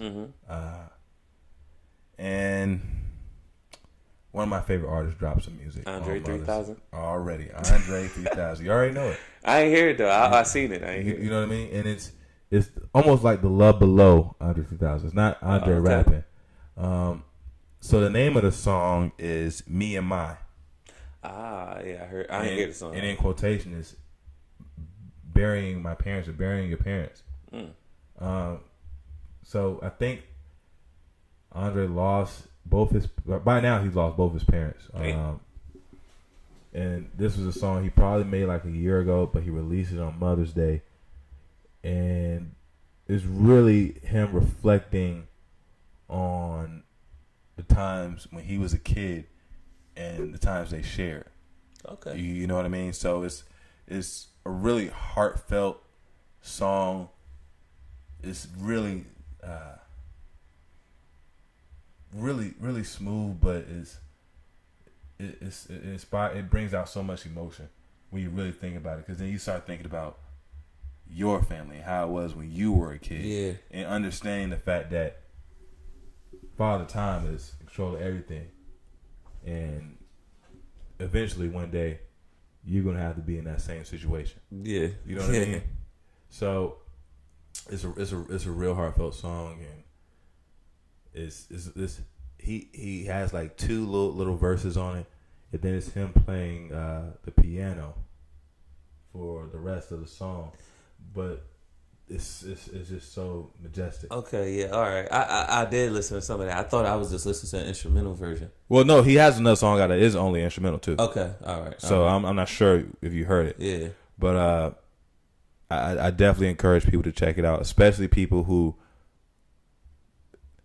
aren't stuck in only one genre of music. Yeah, people who are diverse with their music and can appreciate all types of music. Yeah, you have to. I feel like more people nowadays need to take music and just leave it for what it is. You know what I'm saying? I feel like everybody always try to compare stuff. It's just certain lanes. Like, yeah, I'm not really into all of the new stuff that's going on now. I won't say I'm matter of fact, I won't even say I'm not into it, because I am.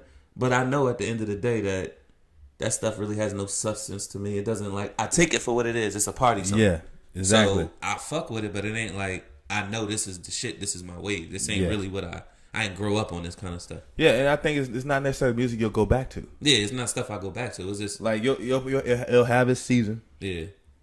But 2 years from now, you won't even think about that song. Yeah, like Lil Pump. I was listening to fucking Gucci Gang.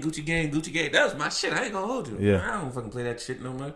I don't care if I never hear that song again in my life. Yeah, it's just one of those things that comes and goes. Yeah. But of course, Andre being my favorite artist, this may be biased, but I'm pretty sure most of the people who know music and love music like I do will agree that he's always being different. He's always bringing something new and fresh to the table. Outkast in general did that. And he's always trying to bring some type of emotion to it, Yeah, that's fact. And I appreciate that. And I appreciate this song. I lost my father when I was in 9th grade. Word. Yeah, so sometimes I just sit back and wonder, how would it be if he was still here? You know what I mean? Yeah. Because we didn't have the best of relationships, but I understand. I wanted him to be here so he could see me excel in life, and he could see me progress and grow. And those are some of the things that I guess when you're in the moment you kind of take for granted. Exactly. But these are one of those songs that if a young kid were to hear it, they would hopefully understand and appreciate it, and appreciate the parents and everything that their parents do. Yeah. Because one thing I really hate, I hate to see when kids don't like to spend time with their parents when they get older. Yeah. I understand life is life, and life is always moving, and you got different ups and downs, stuff like that. Yeah. But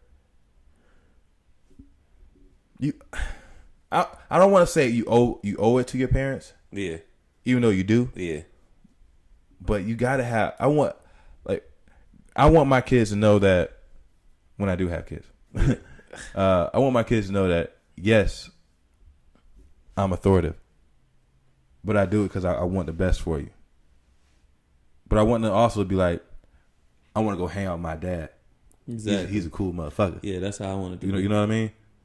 Whenever I'm with my dad, I have a good time. Yeah. My dad would keep it real with me. That's better than some of my friends would do. You know what I mean? So I really think that parents. I mean, I think moms get a lot of credit. Mother's Day be popping. Mother's Day be popping. That Father's Day? Shit. What you gonna get? Some food? That's it. Look, my dad on Father's Day used to get paperweights. Oh my god. Nigga didn't even have a desk. Look, What I'm gonna do with this? Nigga get paperweight. we get socks, ties, drawers. a hammer. Tie. Nigga don't even have a suit. Like, nigga got tools. Don't put shit together. Yeah. Nigga got, like, this is all useless, nigga. Yeah, but I mean, to be honest with you though, time is more so important than any gift. Yeah. And I see that. I see that the older I get, and I interact with my mom, and I interact with my mother and father-in-law. Yeah. Time is really important, bro. Time. Because as of right now, we thinking, you know that everybody has an expiration date. Yeah. But even right now, we're like, Yeah. you know. Well, just in these couple days, or really today, is making me realize about how you saying time. Yeah. Today. Today. It makes me really realize, because like how you said, I was doing good, everything good for me, and now you could just know it could just come to an end. Everything could change. Things can change so abruptly. But look at this. Statistics say that your average man lives like 74. Mm-hmm. How are you going to think about life when you're 65? Exactly. That's what You know what I mean? Yeah. So like, you know you're not immortal. So time is very important. So I encourage all the sons, the daughters, the nieces, the nephews, even the people that aren't necessarily blood related to you but help raise you. Yeah. Celebrate them. Don't celebrate them just on Father's Day or Mother's Day. Celebrate them. Spend time with them, and really enjoy time. Don't spend time like it's an obligation. Yeah. Spend time. Get to know them, because they were young too. Tap into their youth. Yeah. So then that way y'all can relate more. Yeah. Find out what they like to do. Yeah, and learn. Because once that time is up, you don't want to regret things. Because Don't that's regret. like me. If my grandma passed away, I felt so bad. I mean, I got the initials tatted right here. That's the most I could do. But Don't regret things, man. It felt bad because she was older. She's around. She took care of me a lot when I was younger. And then I want to say of the age of maybe like 12 to now, I've never seen her. Yeah. She passed away. All of that. I couldn't even make it to the funeral. See? None of that, and then you just regret all that stuff. I felt bad. Yeah. I felt real bad because she helped raise me. Yeah. I'm telling you, man, there's I can't thank enough people, bro.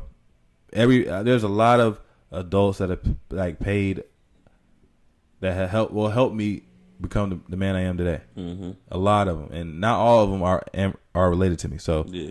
So I encourage everybody to really go out there and love the people who help raise you. Exactly. Do it and enjoy your family at all times. Don't be so quick to rush back into life when you're having a good time with your family. Yeah. I'm really starting to learn it now. Oh, yeah. I'm really starting to learn now, and that comes with appreciation of life. For sure. But all the appreciation of life. On to this liquor. So every month we're gonna have a liquor of the month. Liquor of the month. So today, the liquor of the month. What's that? You wanna read it off? Let me see. What's this? We got liquor of the month. Is that blood orange effing vodka? Hey. Who is this? 50 shit, right? I think that's 50 shit, bro. Imported from Highland. Yeah, I think that's 50 shit, man. Okay. Blood orange flavored vodka. Let's crack this open. Go ahead, crack it open. Crack that open.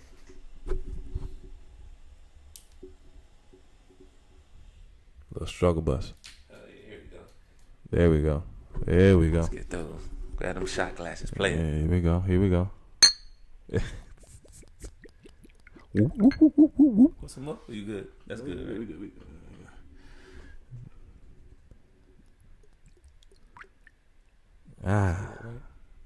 That's good, right? Yeah, that's good. That's good. That's definitely good. All right, yeah. There you go. There you go. All right. There you go, sir. All right. Let's take a You whiff. ready to do this? Smell like it do some damage. I ain't gonna lie. Smell like Orange Crush. Yeah, orange crush. What? It don't smell like no damn orange. Yeah. That shit smell like orange vodka, nigga. This shit. Nigga made what? What shit? Your shit don't smell like mine's, nigga. I ain't gonna lie. My nose may be retarded. Nah, I mean, it don't smell bad. I smell a hint of rubbing alcohol. That's what all vodka though. You feel me? All You feel me? like that. But let's try this jump. see this 50. I'm gonna let you know how this is. To shooting the breeze. Hey, sir.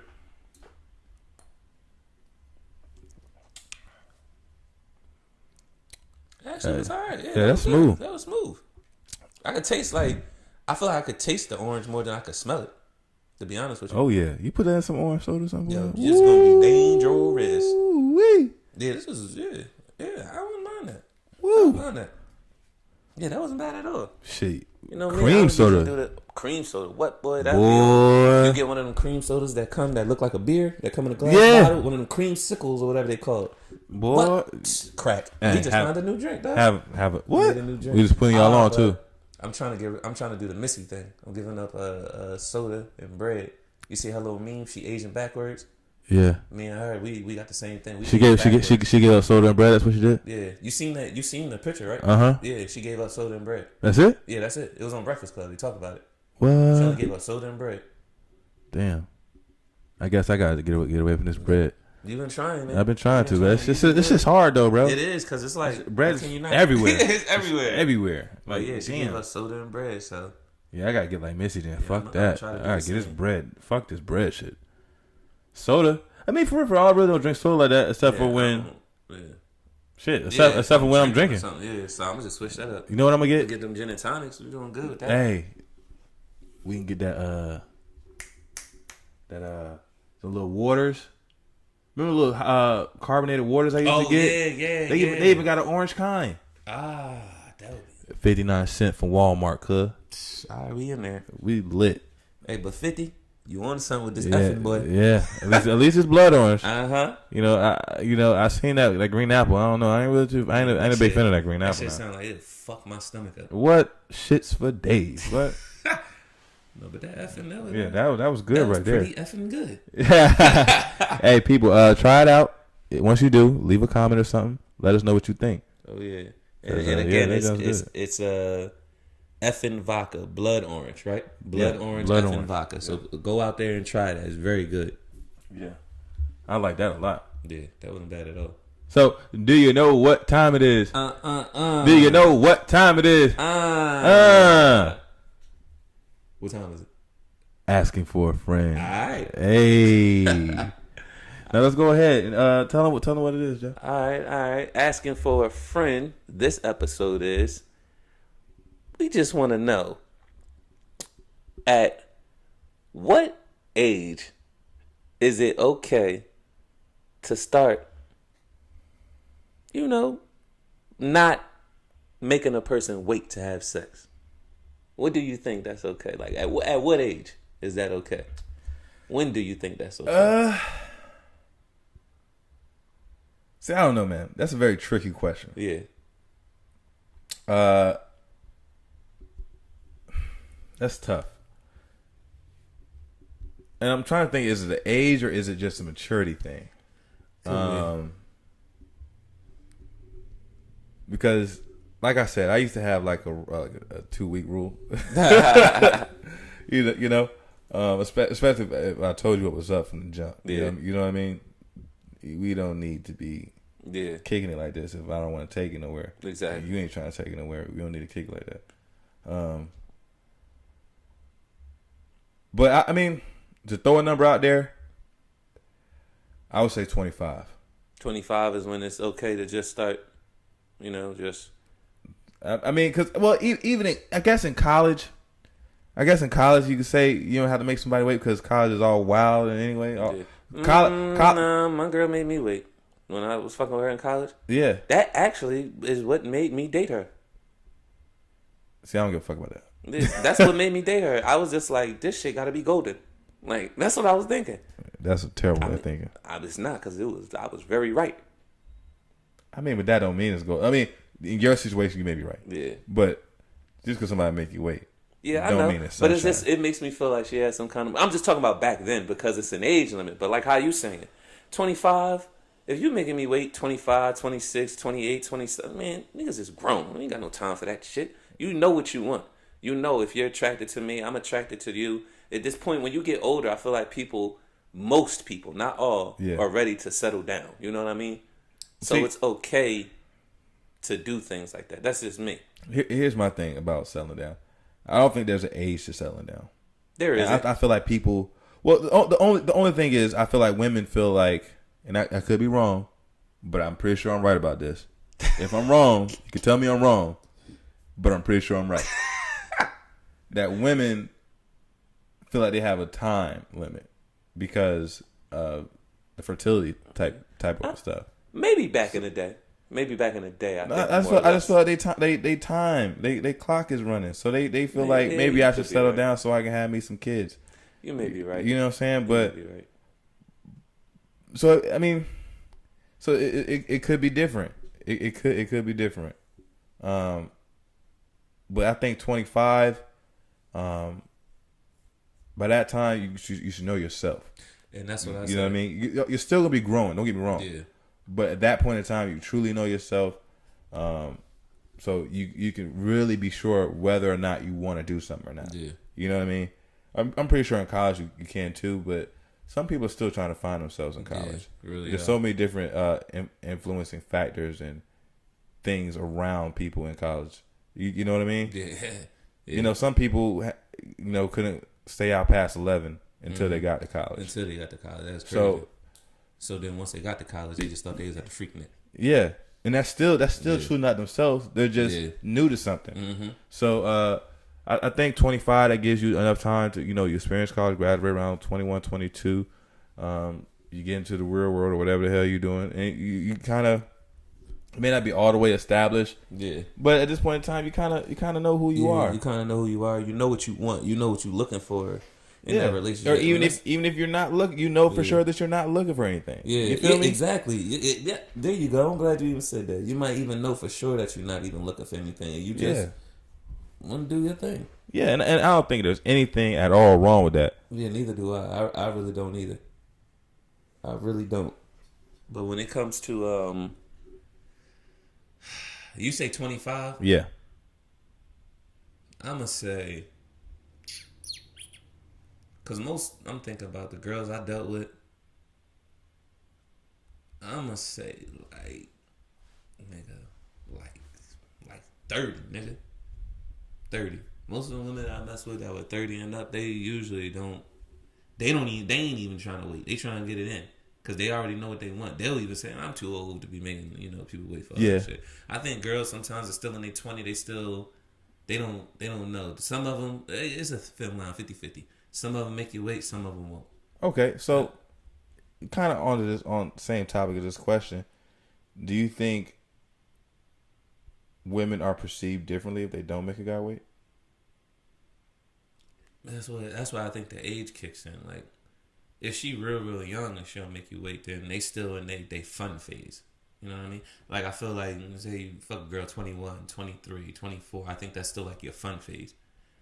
Even 25, I think that's your fun phase. I really think as soon as they hit like 20, well, girls mature faster. Well, here's my thing. We say fun phase. Yeah. Nigga, I'm having fun now. I'm talking about sex-wise, though. That's what I'm talking about. Me and my wife have a lot of fun. Well, I'm talking about you're committed, though. You know what I mean? So I ain't saying you got to be committed and be boring. I'm talking about they in their fun phase to where they want, try everything. They ain't trying to be settled down. They out, they having fun. They don't want to be tied down. Okay. They just out there having fun. I think they still in that fun phase around that time. Well, I mean, so if a girl gave it up to you, because I feel like you're kind of contradicting yourself. If a girl gave it up to you when she's below 25, would that make you look at her wrong or different? Or if she's over 30, I just wouldn't be surprised. I'm not surprised either way. It's weird, like, because I'm just thinking of, now when I asked, I'm thinking my age, if I fuck a girl that's younger, 21, 23, 24, I'm going to do that because I'm seasoned. I got the game. I'm already there. But if she's 21 dating a guy that's 21, they like each other, most likely, well, this is a different day and age, but me growing up in my time, they would make you wait a little bit. Not even 21, even 19, going through high school and stuff. Girls, I had to wait. They make you wait before you could do stuff. Yeah, like I mean, that. so that's basically because, I don't know. Yeah. They're not really sure who they are, and they're scared of how they be perceived. Yeah. Maybe not even about it. Well, so, yeah, I guess I'm the guy. And that's what I said. That's why I think when you older, you know what you want. So you're just... you know who you are. Yeah, exactly. You know what you want. You know who you are. You're confident with yourself. Yeah. I mean, so do you think there's something wrong with giving up on the first night? Nah, I don't think anything's wrong with that. Could you date a person that gave it up on the first night? Yeah. Me too. Yeah. I could. I don't think that there's a problem with that. Definitely, like what we said, that was in the first or second episode where it was like, if she's a nice girl and you hit it on the first night, you just feel like you that dude. Yeah. So that's all. That's from that. I wouldn't even think nothing bad about I it. kind of had this weird incident when I met this girl one night. Mm-hmm. Story time. Chef story time. So I met this girl one night. Well, actually, I knew of her already. Okay. I knew of her already, but we never had a conversation. So I met her out one night. I started throwing that game on her. All right. Like a young player do. All right. You feel me? And then I actually got her to come back to the house. All right. Right? Mm-hmm. About to wine and dine. Well, not wine and dine. I'm about to, Yeah, uh-huh. Turn off the lights. Hey, and light a candle. You feel? Uh-huh. So it's getting hot and heavy. She says, "Stop. I said, "What's wrong?" It's like, "I can't do this on the first night."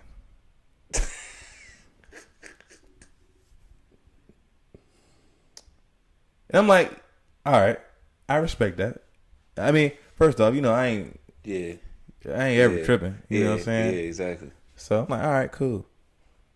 But then she came over the next night and let me bone. I was like, what? That's the shit that don't make no sense to me. That shit makes no sense to me.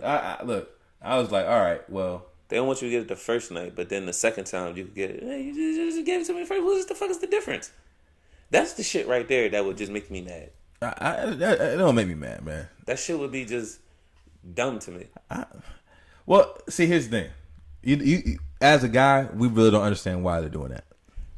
Look. Wanna know why? Why? Cause check this out.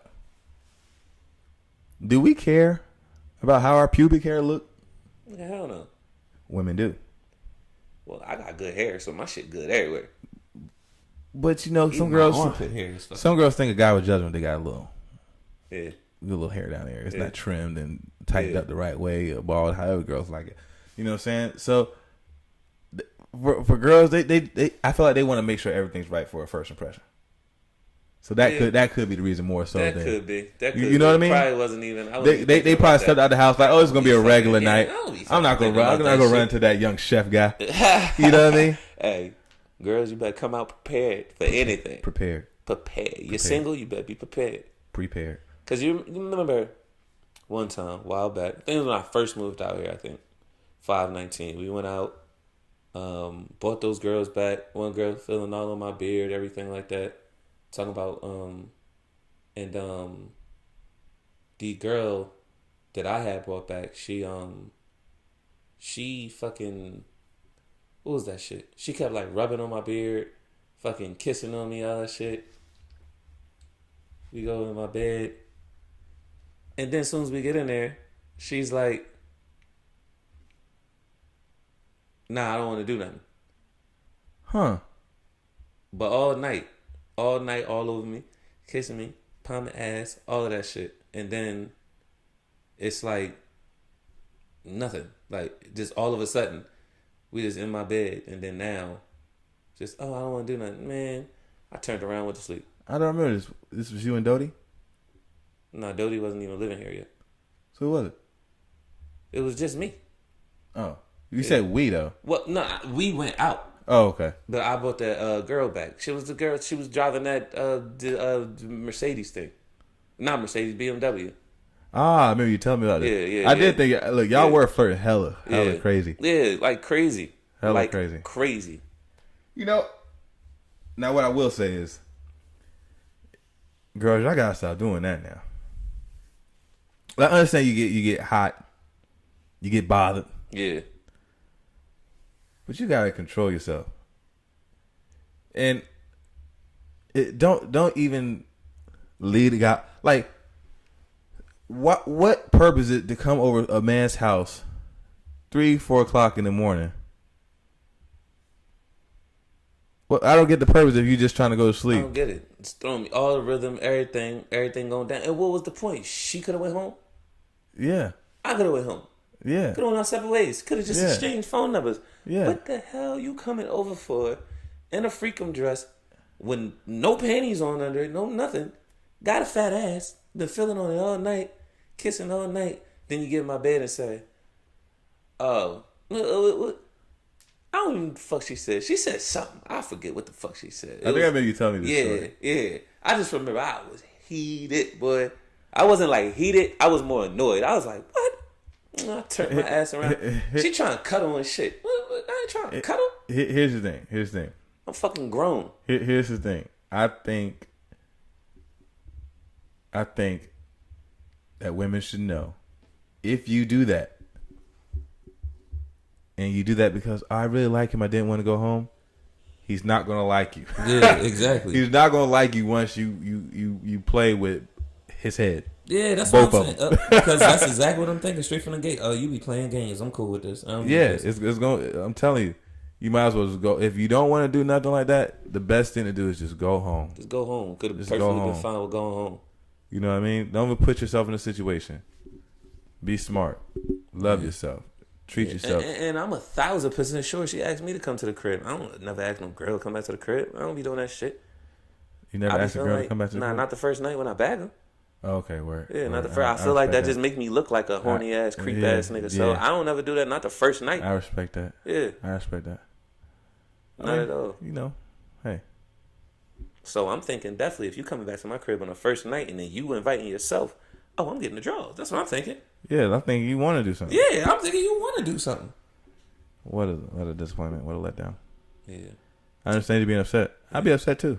Yeah, I went to sleep, all of that. So, ladies, I wonder if you guys have any stories about this, and I'm just curious to why you would do that. Like, what would be the purpose? From a guy's standpoint, it doesn't make any sense. None whatsoever. But guys, I would say guys are from girls are from Mars, guys are from Jupiter. Girls are from Venus. Girls from Venus, guys are from Mars. Yeah, that's what it is. Oh, okay. Yeah. So women, please explain that to me. I don't understand it. I need the help. So the STBC community, women, please let us know what's going on with that. We don't need some feedback. Yeah, we need some feedback drastically on that. Yeah, I'm baffled. So yeah, that's all we got for today. Yes, sir. I hope you enjoyed. Happy Mother's Day again to all the lovely mothers. Hey, especially my mom. My mama too. Yeah. Hey, mom. Hey, mama. So yeah, love us, love yourself. Until next time, peace. Hey, holla at your boys.